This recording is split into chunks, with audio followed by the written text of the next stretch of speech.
Hi, this is Born in 62. I'm Henrik Jurs. Today we're going to talk about the push-up.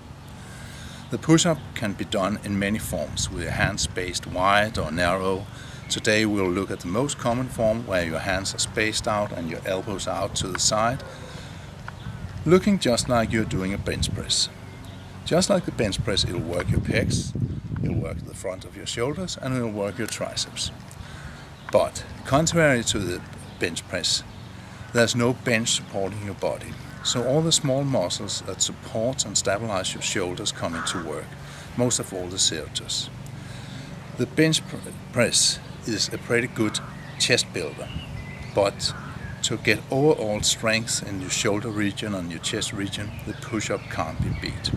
So I suggest you use the push-up either as a warm-up exercise to the bench press and do a lot of reps, or like a finisher after you've done all your chest work, and you just go and take as many push-ups as you can for 2-3 sets, and then you're done.